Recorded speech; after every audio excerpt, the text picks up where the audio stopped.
चलिए दोस्तों आइए देखते हैं नेक्स्ट टाइप जो है कि जब समूह में एक के स्थान पे कोई नया व्यक्ति रख लिया जाए, मतलब कोई पुराना व्यक्ति एक समूह से बाहर निकाल के किसी नए व्यक्ति को उसके स्थान पे रख लिया जाए। तो इसके लिए मैं एक छोटा सा फार्मूला आप लोगों को बताऊंगा। जब भी लोगों में अदला बदली होगी तो उसमें आप क्या याद रखेंगे कि पुराना प्लस माइनस संख्या गुणे औसत में वृद्धि या कमी बराबर नया। इसी का प्रयोग करके हम सभी ऐसे प्रश्नों को हल करेंगे। जैसे कि आप लोगों को प्रश्न जो बोर्ड पे दिख रहा है वो है कि 45 व्यक्तियों की औसत आयु 1/9 कम हो जाती है जब 60 वर्ष के एक व्यक्ति का स्थान कोई नया व्यक्ति ले लेता है। मतलब हटने वाला व्यक्ति जो होगा वो पुराना व्यक्ति 60 वर्ष का था। कितने का था? 60 वर्ष का। और इसमें औसत में 1/9 वर्ष की कमी हुई है। तो अगर कमी होगी तो हम किस चिन्ह का प्रयोग करेंगे? माइनस का। अगर औसत में वृद्धि होगी, अदला बदली करने से अगर वृद्धि होगी तो प्लस का, और कमी होगी तो माइनस का। तो हम यहाँ पे कमी हो रही है इसलिए किसका प्रयोग करेंगे? माइनस का। और समूह में लोगों की संख्या कितनी थी? तो 45। और कितने औसत में कितनी कमी हुई है? तो 1/9 वर्ष की। तो बताइए ये कितना हो जाएगा? 9 × 5 = 45। 60 से हम 5 को माइनस करेंगे तो नए व्यक्ति की उम्र कितनी हो जाएगी? 55 वर्ष। ठीक है। तो आइए एक क्वेश्चन और देखते हैं इसमें से कि दिया गया है। आप जैसा कि आप देख सकते हैं कि 30 और 34 वर्ष के 2 व्यक्तियों के स्थान पर 2 नए व्यक्ति एक समूह में शामिल कर दिए जाए तो 8 व्यक्तियों के उस समूह की औसत 3 वर्ष की वृद्धि हो जाती है। तो इसमें 2 लोगों को हटा के 2 नए लोगों को लाया गया है। तो आप दोनों की उम्र जोड़ के 30 और 34 दिया गया है तो हम क्या लिख लेंगे? पुराना उम्र कितना लिख लेंगे? 30 और 34 जोड़ के लिख लेंगे। और इसमें वृद्धि हो रही है तो किस चिन्ह का प्रयोग करेंगे? प्लस चिन्ह का प्रयोग करेंगे। और कितनी वृद्धि हो रही है कितने लोगों में? तो लोग हैं इसमें 8 और वृद्धि हो रही है कितने वर्ष की? 3 वर्ष की। अब नया निकालने के लिए 64 और ये 8 × 24 मीन्स कितना हो जाएगा? 88। ठीक है। तो आइए देखते हैं अगला टाइप जब समूह में कई व्यक्ति शामिल हो जाए। ठीक है। जैसा कि आप बोर्ड पे क्वेश्चन देख रहे हैं कि 5 क्रमिक संख्याओं का औसत n है। तो सबसे क्रमिक संख्या के बारे में मैंने पहले बताया आप लोगों को। 5 क्रमिक संख्याओं का औसत कितना है? n है। तो हम 5 सीट बना लेते हैं। पहले 5 सीट बना लेते हैं और इसमें बीच वाले सीट पे हम क्या लिखेंगे? n, क्योंकि क्रमिक संख्याओं का औसत हमेशा कहाँ होता है? बीच में होता है। तो आप बताइए कि अगले सीट पे कौन सी संख्या होनी चाहिए? एक ज्यादा, इस पे एक और ज्यादा, इस पे एक और कम और इस पे एक और कम। ठीक है। तो आगे बढ़ेंगे एक एक और पीछे एक एक घटेंगे। ठीक है।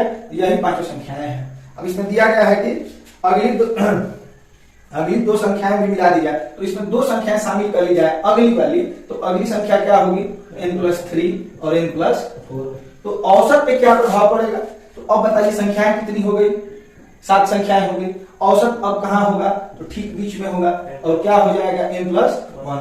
तो पहले कितना था? n और अब कितना हो गया है? n+1। तो कितने की वृद्धि हुई? 1 की। आंसर क्या होगा? 1 से बढ़ जाएगा, 1 बढ़ जाएगा। ठीक है।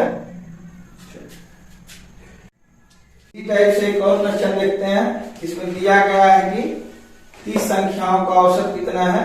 40 है। 30 संख्याओं का औसत कितना है? 40 है। और एक और समूह है इसमें 40 संख्याओं का औसत कितना है? 40 संख्याओं का औसत 30 है। तो सभी संख्याओं का औसत हमको बताना है। ठीक है। तो बहुत ही आसान तरीके से इसको हम लोग बांट के कर सकते हैं। कैसे? तो जो कम है उतने के बराबर ही हम लोग इस, मान लीजिए कि 2 परिवार है, फैमिली 1 और फैमिली 2 है। ठीक है। तो इसमें सभी लोग के पास 30 रुपए है और इसमें कितने रुपए हैं? 40 रुपए। तो कम के बराबर हम दोनों ग्रुप को कर लेंगे। जैसे 30 है तो इन लोगों को भी हम लोग 30 बनाएंगे। तो इसको 30 बनाएंगे तो बचेगा 10। इसको 30 बनाएंगे तो बचेगा 10। ऐसे 30 को 30 बनाएंगे तो 10 बचेगा। और कितने लोगों में बचेगा? 30 में। मतलब इनमें से मैंने 10 निकाला। कितनी संख्याओं से निकाला? 30। मतलब 300 मैंने निकाला है।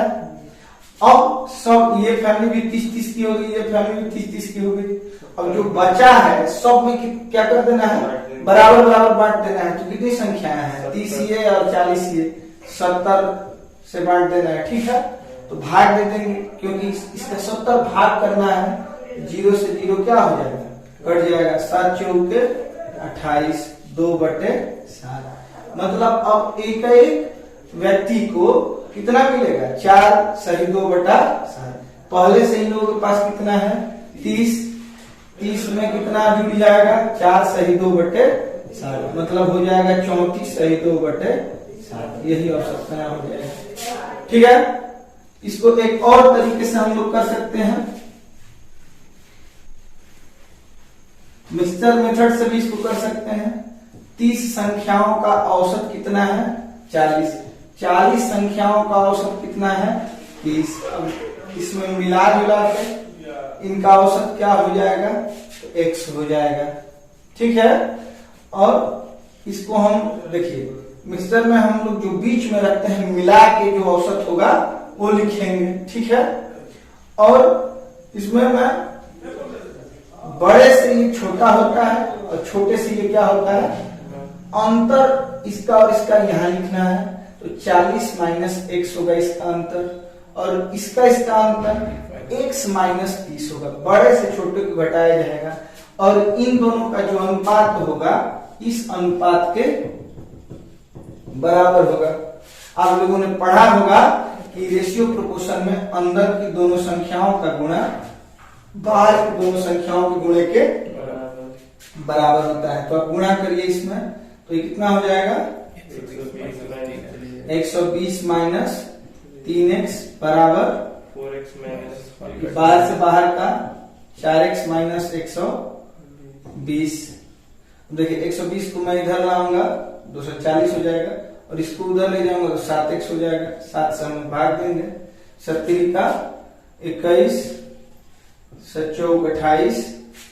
ठीक है, 70 का 21, 3 चौक 28, 2/7 वही आंसर है। लेकिन मुझे ऐसा लगता है किसी भी संख्या को बांट के करने से ये क्वेश्चन क्या हो जाएंगे? आसान हो जाएंगे। मैं आपको एक मेथड और बताना चाहूंगा कि आप लोग जब सबसे साधारण मेथड जो है ये है कि संख्या गुणे औसत बराबर योग। 30 संख्याएं थी, औसत 40 था, मतलब योग दोनों का गुणा कितना हो जाएगा? 1200। 40 संख्याएं थी, औसत 30 था, तो दोनों का योग कितना हो जाएगा? 1200। मतलब 70 संख्याएं थी। अब ये नहीं जोड़ना है, औसत की जगह पे औसत लिख दे रहा हूं, और 70 संख्या का योग कितना हो जाएगा? 2400। अब यहाँ जो गुणा में होता है इधर जाके क्या हो जाता है? भाग हो जाता है। इसे भी आप निकालेंगे, 34 सही 2/, कितना आ जाएगा? आसान रहेगा। तो किसी भी मेथड का प्रयोग करके आप इस सभी क्वेश्चन में ये तीनों मेथड लगेंगे।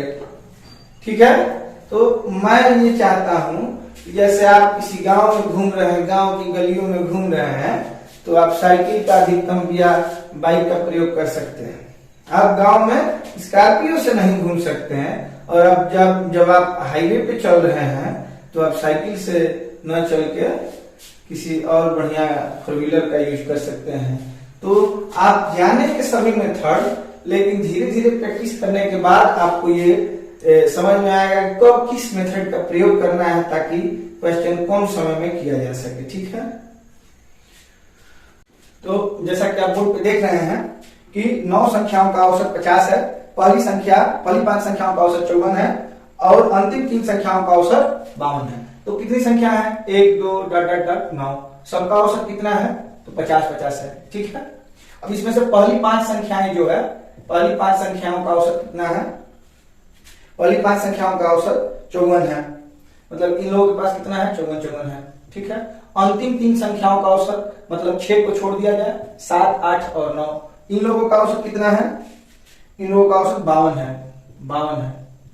तो पूछ रहा है कि बीच की संख्या जो 6 बची है, इसकी ये कौन सी संख्या, मतलब ये संख्या कितनी होगी? तो देखिए सबको कितना बनाना है? 50 कितना बनाना है? 50। इससे 4 निकालेंगे, इससे 4 निकालेंगे, इससे 4 निकालेंगे, सबको 50 बना देंगे, और निकलेगा कितना? तो 4 कितनी संख्याओं से? 5 संख्याओं से, मतलब 20 इससे निकलेगा, और इनको 50 बनाऊंगा जब मैं, तो सबसे 2 निकलेगा। 2 मतलब कितना?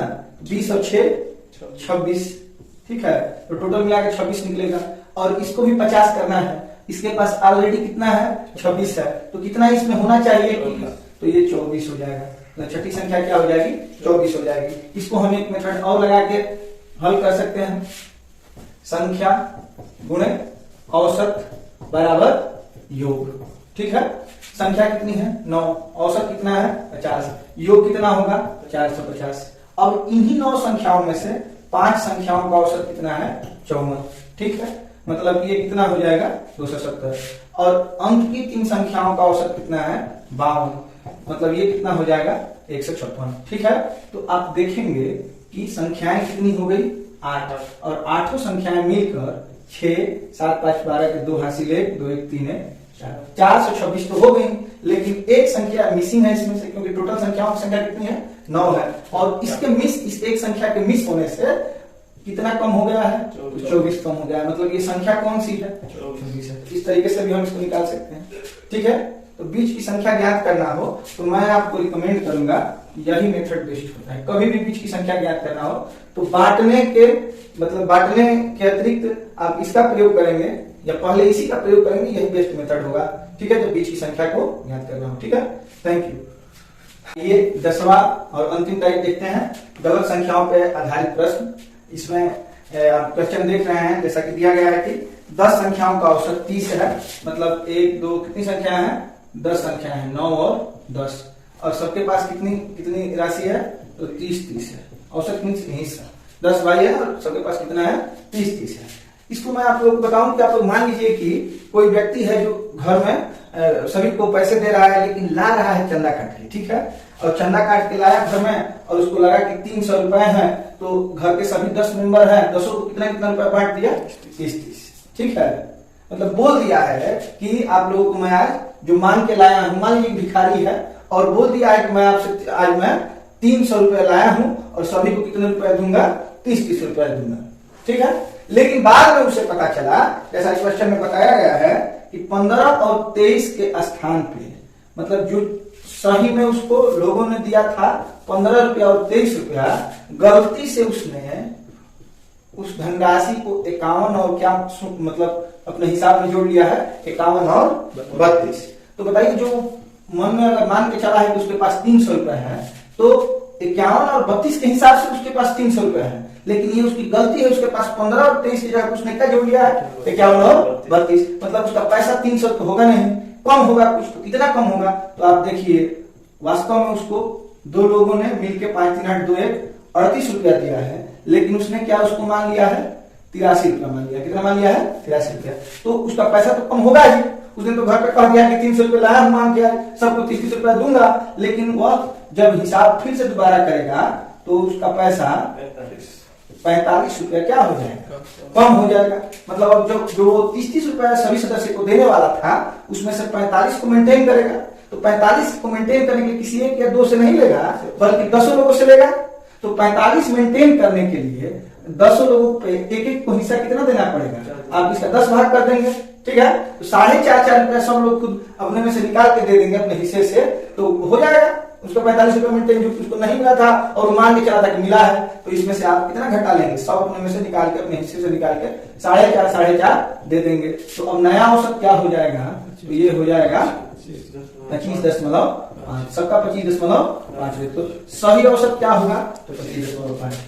तो 2 ही चांस है इसमें, या तो वो कम को ज्यादा मान लिया है तो इस स्थिति में औसत घटेगा, अगर वो ज्यादा को कम मान लिया है गलती से तो इस औसत स्थिति में औसत बढ़ेगा। अगर पैसा घट रहा है तो सबसे लेके मेंटेन किया जाएगा, अगर पैसा बढ़ रहा है तो सबको दे के बराबर बांट के मेंटेन किया जाएगा। ठीक है, तो मुझे उम्मीद है कि अगर आप लोगों ने धैर्य से मेरा वीडियो देखा होगा तो आपको कम से कम मतलब उतना तो औसत आ ही गया होगा कि आप बुक खोल के कुछ देर तक क्वेश्चन लगा सकते हैं। ठीक है, और मैं अगला जो पार्ट होगा औसत का बहुत अच्छे क्वेश्चन के साथ, जो कि चुनिंदा क्वेश्चन है, तो उन क्वेश्चन के साथ अगला पार्ट बनाऊंगा और उसमें केवल क्वेश्चन कराऊंगा। और आप लोग को भी अगर कोई क्वेश्चन समझने में दिक्कत हुआ है या कोई क्वेश्चन आपका औसत का फंसा हुआ है तो कमेंट जरूर करें, आपके लिए हमारे द्वार हमेशा खुले